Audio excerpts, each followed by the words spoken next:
Amii, there was a little bit of a glitch, so I am going to reintroduce you. Okay. This is Grace Under Pressure, the show that focuses on caring, commitment, and compassion, and how leaders bring people together. My guest today is Amii Barnard-Bahn, who is a highly successful executive, an author, and the author of the Promotability Index, which has a brand new guidebook coming along with it. So Amii, welcome to the show today.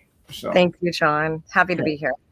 So as a former senior executive and HR person, you are in a unique position to judge where we are now in how we are going back to the workplace. Do you have thoughts on that? It's been a big topic of discussion, John, as you can imagine, in many of my groups and with my clients. I would say that it's going to be interesting to see which companies keep what they currently have, which is flexibility and choice. And some companies are already going out there and saying they're not going to offer it. And then some employees are using their bargaining power and saying, well, we will not come back to the office if you do try to make us come to the office. So that's pretty fascinating. There was one recent study that said that, I can't remember, I think it was 30% of people would turn down an extra $30,000 in pay in exchange for not having to come back to the office. So that was pretty fascinating to me. What do you I don't know what you think. Exactly. It's a topic that I talk about, and it's a mixed. I think we're going to go to the hybrid workforce, but it's interesting. More people have gotten very comfortable not commuting at minimum, but also working from home. And so I have a question, because you are an expert in this, namely because you were a senior level female executive. What's your guess on the impact of women about not returning to the office? Is that a plus, a minus, or neutral? So. There's an unfortunate behavioral science thing that comes up with us as human beings. Is called proximity bias, and it comes up in promotions. So having studied promotability for many years, but particularly now in my book and assessment, I worry, John, about anyone, frankly, who is less visible to senior management. So if you want to get promoted and if you want to get ahead, there is going to be a bias against people who are not close to the boss, whatever that looks like. Now, if a workforce is entirely remote, then there are other ways you need to leverage to be visible. There are meetings, there are task forces you can volunteer for, there are ways to show your strategic thinking and thought leadership. But if you've got a situation where, and we always had this when I was at Fortune 500 companies, there was always the home office versus a satellite office, right? And I know the satellite office people would always have to work extra hard to be visible and make their tour of duty, to come to the Christmas party at the CEO's house, or visit quarterly to make sure they were visible, so that when their name came up in succession planning in the room, people knew who they were and they had someone to speak for them. So circling back to your question, I think there needs to be a recognition that has always been an issue. It's going to continue to be an issue. And so if you are needing to or want to decide to work remote, you are going to need to have a strategic plan around how to stay visible. Okay. We are going to jump into the Promotability Index, but I want to cover something too that sets the groundwork for it, and about workplace culture. And you have a novel concept called productive conflict. Tell me about productive conflict. Sure. Productive conflict is the ability to acknowledge that there are going to be disagreements between people. It's kind of a fact of life, and we need to be skilled at working through those in a respectful way to come to resolution so the best ideas are heard. Specifically in a business environment, that's what's really important. And so recognizing different people have different responses to conflict. Some people shut down. Some people move towards conflict and they get more aggressive when they're challenged. Some people placate and try to just make it go away, but don't really handle the issue that's underlying. And so one of the things I do with teams and workshops, and it happened a lot last year in the pandemic, John, when everyone was virtual, because the problem with not handling productive conflict well and not having trust on the team and not having a really good facilitator, usually it falls to the boss, to facilitate and make sure that the issues are coming forward. It made them go underground. I would say that was one of the biggest negative outputs of the pandemic is if you didn't get along well in your team earlier, and if you didn't feel comfortable speaking your mind or sharing your ideas before, it didn't get easier in the pandemic because you couldn't read people and you didn't have those, bits of data that you'd get from the water cooler or going to get a cup of coffee or just dropping by somebody's desk. So. Right, I agree. I once did a piece based on some work I had done with a company, and where everyone was super nice to one another, and I call it the disease of nice, which is not that just what you said. It's not the absence of conflict; it's the avoidance of conflict. Is that right? Yeah. Yes. And so let's get into the promotability index, which is really cool. So what prompted you to even think about something like a promotability index? Yeah, it just kind of came out of me from my 20 years of being a chief human resources officer. You weren't around 20 years. You just got out of college just a very short time ago. So don't. Thank you, John.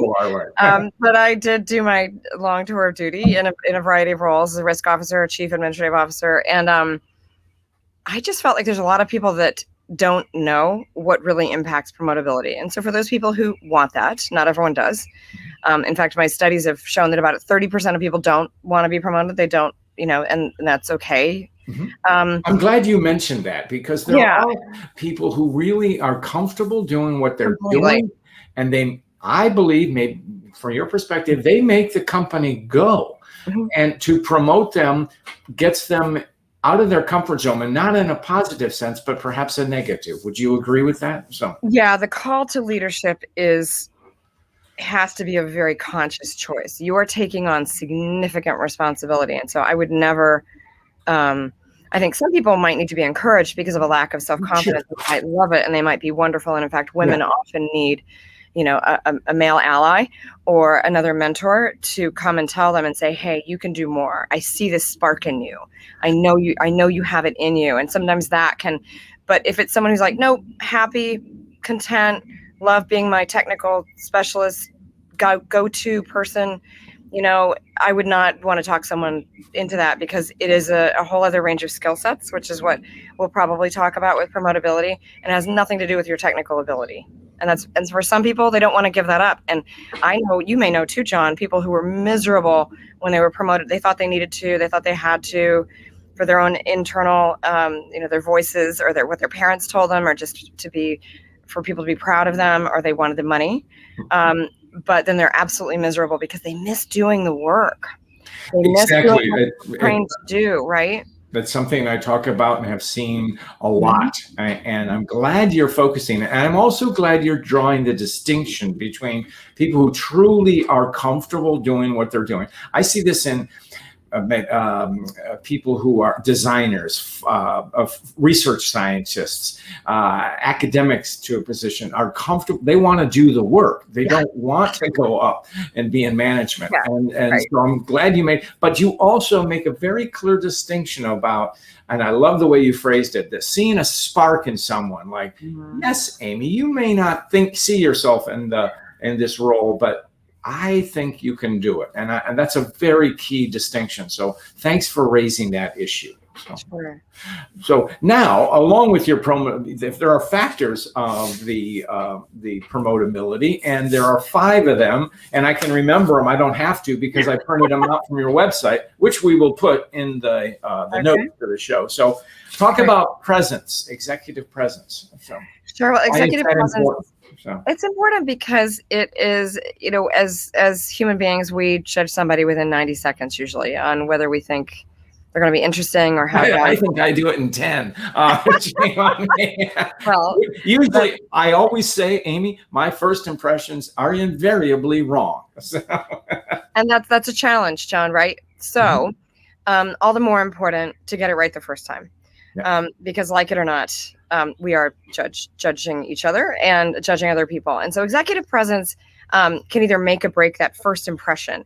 And again, if you want to be promotable, and if you're working your way up and you have limited time with senior management, very important to use that time wisely. It could be a 15-minute board presentation. It could be a hallway conversation. It used to be, right? It could be on a Zoom call now. I guess it'll come back. I'm convinced. But yeah, so executive presence, I break it down into 3 components. The first is presentation skills, which is the majority. There's a study that's been done that presentation skills are actually 70%, John, of executive presence, what we call executive presence. 20% is gravitas, which is grace under pressure. Give you a little plug there. And then third is smaller than what most people would think. About 10% actually comes down to appearance after you've had exposure over time. And appearance is dressing appropriately for whatever your workplace culture is, being focused on the business, that kind of thing. So that's executive presence, and that begins to build trust, and it enables people to begin to hear you. And so it's kind of a gatekeeper, as I think of it. It's not going to make or break a relationship in the long term, but it is going to give you opportunities early and get you noticed potentially early. Great. And there's another key topic, and you're getting into the territory that our colleague Tasha Urich has explored so well, self-awareness. Why is that critical to promotability? Well, self-awareness is so critical, and it's often, the least appreciated of everything. If you don't know yourself well enough, you can't really articulate your value proposition to others, and you may not know why you're doing what you're doing. It's the most personal, I would say, John, of the 5 key elements of promotability, but it's a grounding quality, and authenticity is tossed around a lot these days. I would say self-awareness is quite highly related to authenticity. Are you aware of why you do, what your mission is, what your skills are, what your company values you for, why you're different, why you're special, because you need to know that so that you can advocate for yourself. Great. I like how you phrase that. You need to know why you're special. And excuse me for sounding patronizing, but I think women so often undersell their worth and hide their talents under a basket. Would you agree or disagree with that? Women do a lot, and our colleague Sally Helgeson has done such beautiful research on this. But I was just I keynoted a conference on Wednesday, and we talked a lot about word choice and derailers that women use in communication. We use qualifiers more than men do, such as the word just, or I'm not sure, but, or upticks at the end of a sentence that make statements that could be very powerful statements of opinion and strategy. They sound like a question. So there are some habits that we can get into and get out of, I hope. Of course they can. There are so many successful women like you in senior leadership positions. So great. So flip side of self-awareness is external awareness. What do you mean by that, Amii? They're related and they overlap. All 5 of the key elements are interrelated, but I found that it was helpful to have a framework for people to be able to break them down and think about them. And so external awareness is the most underestimated, in my opinion. And I recently wrote a Harvard Business Review article about it, which is called "Promotions Aren't Just About Your Skills, They're About Your Relationships." And it's around. I love that. That is a powerful concept. And then it's so important for people to realize that it's just what you said. It's not just about you, but how you connect. So thank you. Yeah. Promotions aren't always fair or rational. Anyone who's worked in a corporation knows that. Why is this guy my boss? How did they get promoted? Why didn't I get promoted? That kind of thing. And so when it comes down to promotions, what I really wanted to share with people is your skills and knowledge and abilities at a certain point are only your ticket to the game. And that's a very hard shift, John, for people who've worked all their lives to get that credential. Look, I had to go get my JD, right? It takes a long time. It's a huge effort.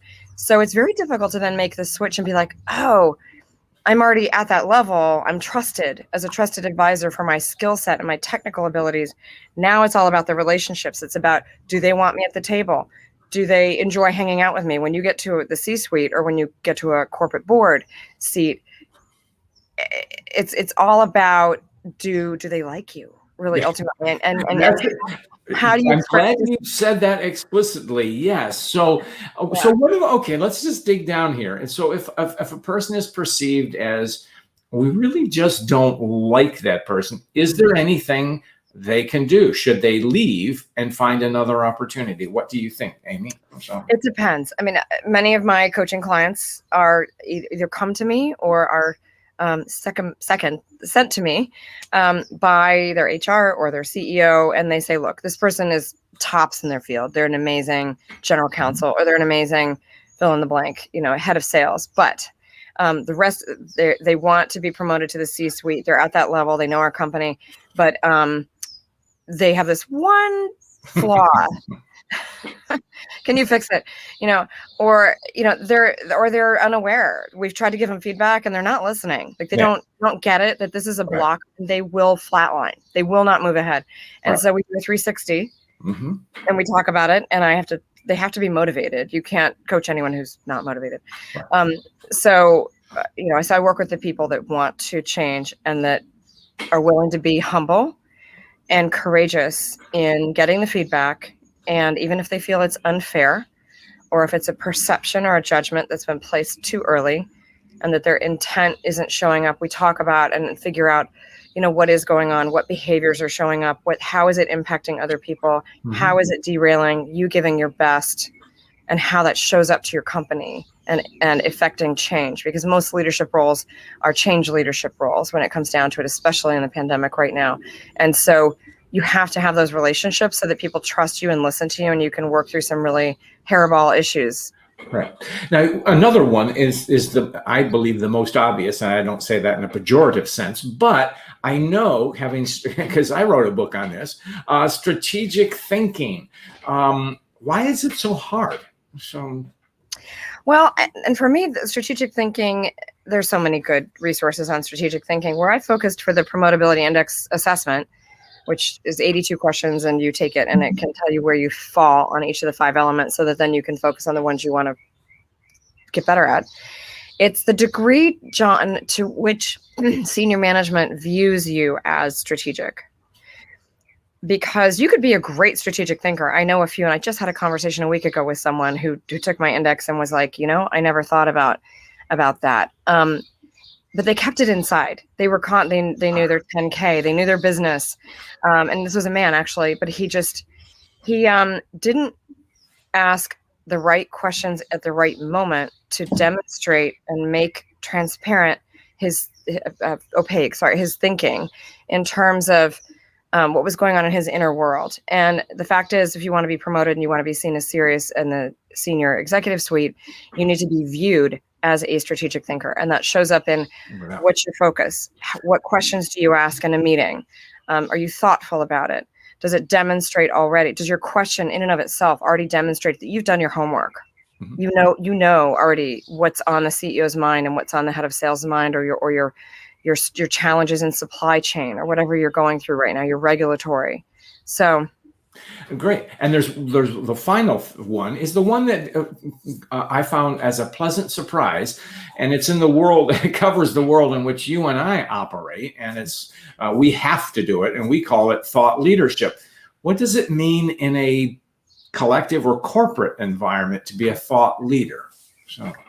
Yeah, thought leadership it's the last of the 5, and they're somewhat in order of how I would recommend someone develop them. And so it really becomes more important as you're more senior, John, in your career, after you've already nailed the other ones pretty well.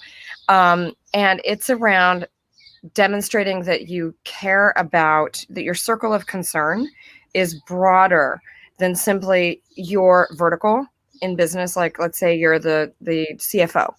It would mean that you care more about just, getting audited and having really great P&Ls that don't cause any SEC problems. It would mean that you see the broader picture, that you share that knowledge, that you're viewed as a business partner across all disciplines, and that you have an influence outside of your technical area, whether that's mentoring people or writing an article externally or getting involved in town hall meetings.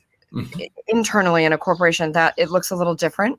And then there are special rules, as you know, especially when I was an executive, I could not do a lot of the thought leadership that I'm able to do now, because anything I said was the company. And when you're a Fortune 5, you highly regulated, and like healthcare, like I was in, you need to take on that responsibility. But so there are ways, I'd say, internally that you can show thought leadership, and that you are broader than what you grew up in terms of your tech. No, wonderful. No, and that's great. And I like the way you integrated mentorship into that, because that's a giving back, I would agree, I would think. So now let's get to your the Promotability Index has been around for a while, and it's a recognized standard, and you've helped a lot of people come to a better understanding of themselves and how they can get to where they want to go. You have a brand new book, the Promotability Index Guidebook. So tell us about that. Why a guidebook? Well, the assessment helps people identify where they need to work. And I did a lot of workshops and keynotes last year, and teamwork and some mentoring programs. And people said they wanted more, John. They said, this is great, we've got the assessment, but now we want more knowledge around how can we be self-directed in our career. And so the guidebook is a very practical, hands-on, interactive. It has aspects of journaling. It leverages positive thinking. It's highly designed. I tried to make it beautiful so that people would want to do it. I think too much, having been in HR, I think too much of self-development feels punitive, or it can feel very judgmental. And I wanted something that brought out people's creative side and the side that helps us change. And that is a differentiator. The design aspect is, I'll say, stunning. And so because there's a differentiation. There are so many assessments out there. I've done a few myself, and you're in this world, or certainly when you were in HR, you purchased a lot of them. So and I'm so glad that people said, Amii, we want more. What a great question. Why am I going to do this? Because people want it. So that's a wonderful thing. So, thank you. So what do you hope when someone gets the guidebook? Will they need you anymore, or will it be self-discovery? So. They could do either. And that's the goal, is not everyone can afford coaching. And so this is a way for people to either work independently on self-development. I think that the pandemic particularly brought home for people a sense of fear in what they could not control. And so my goal is to give people hope and inspiration around the things that they can control. And I know a number of leaders who have adopted it as part of their performance development system. They've integrated it as a mandatory piece because they've loved the dialogue and the shared language that they can have now around it. Breaks down promotability into objective criteria so that someone who wants to access it can access it. I don't know if you ever had this in your career, John, but one of the things that frustrates people the most is when you're told, you're great, but you're just not ready. Oh, absolutely. That's where that's how I get business. not about me, but about. But that's not helpful, right? Yeah, no. That is not helpful. And I'm glad you mentioned that, because that really opens the window into all of these 5 key elements, because it's often this conversation is that Sally is there, and you had described this before, but there's just one thing missing. Is it presence? Is there strategic thinking? Is it self-awareness? Let's get concrete. Let's do our jobs as leaders, and let's give some feedback that's actionable. So it's a top-down tool and it's a bottom-up tool. Great. The most powerful use is for leaders and employees to get together, to take it and then exchange it and calibrate and say, hey, this is how I would assess myself.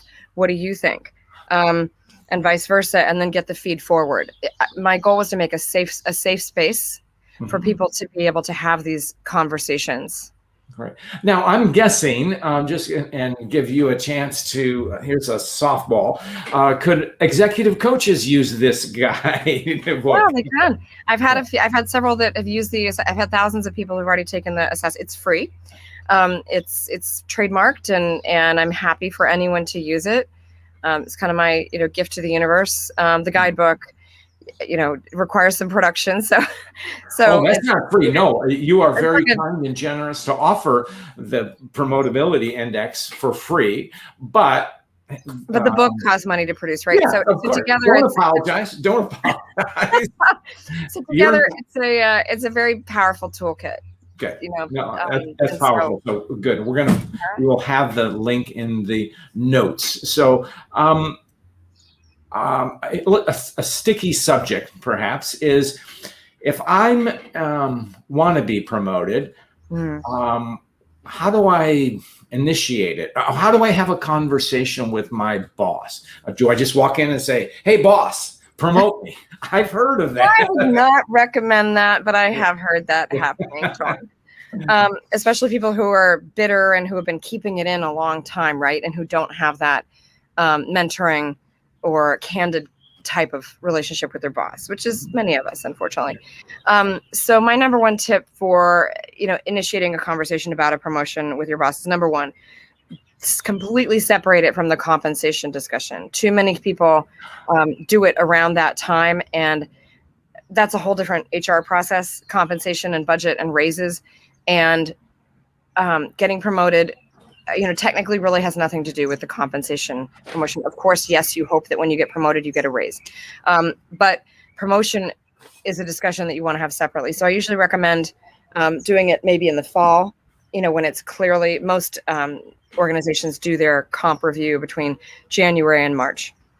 And so I recommend doing it in August, September, in the middle of the year, long past the compensation discussion, where there's not that pressure for the boss to have a really good conversation. John, you as the employee, it's incumbent on you, believe it or not, to create the psychologically safe space for your boss to be honest with you.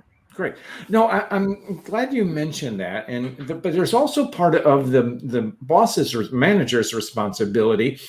If I believe firmly, and I know you do too, that successful businesses, one of the reasons they succeed is because they have a culture of coaching, managers coaching their employees. Yes. So shouldn't a manager be assessing that individual as to their promotability too? So. Yes, sure. And then most companies have a succession planning discussion. Ideally, a lot of that is usually not shared directly, and there are many reasons for that. Mm-hmm. But you want to have an idea, and you want to have an idea of what you would need to do to get there. And I think it's never been more important than ever with all of the changes and shifts in organizations. We've had tremendous impact, as you know, loss of jobs, complete pivots in business strategy. Mm-hmm. It's really important to know where you stand so that then you have choice and you're not caught off guard. The worst thing in your career to do is to just put your head in the sand, get complacent, and then one day be unpleasantly surprised. And so that's my goal with a lot of this. Well, let me ask you that then. So if I'm been downsized, is the promotability index something would help me in understanding of myself or my next position, what I should aspire to? So. It's not a career search tool. Okay. There are other wonderful tools out there for that. Mm-hmm. It would be a handy supplement to begin, I think, thinking about, why did this happen? What's in my control?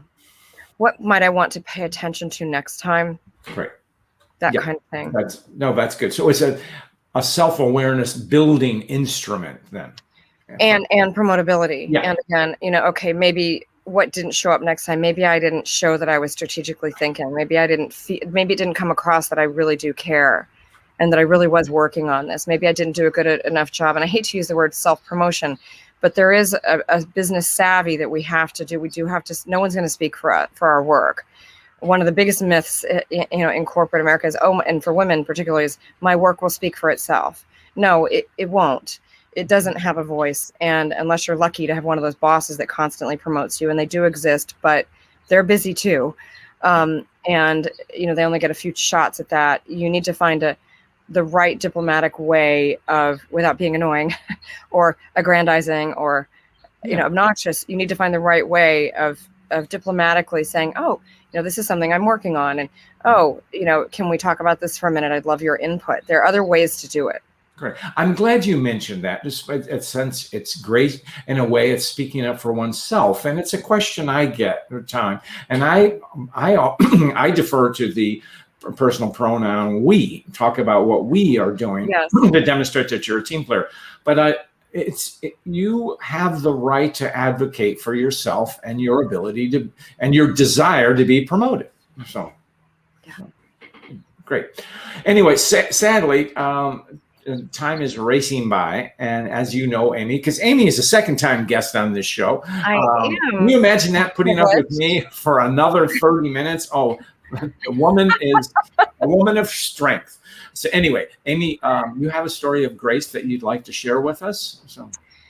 Yes, I was blessed when I was recruited out for what would be, although I didn't know it at the time, one of my last tours of duty as a C-suite executive, and it required a relocation of my family and a complete uprooting of my children, who were in grade school at the time, to a different city.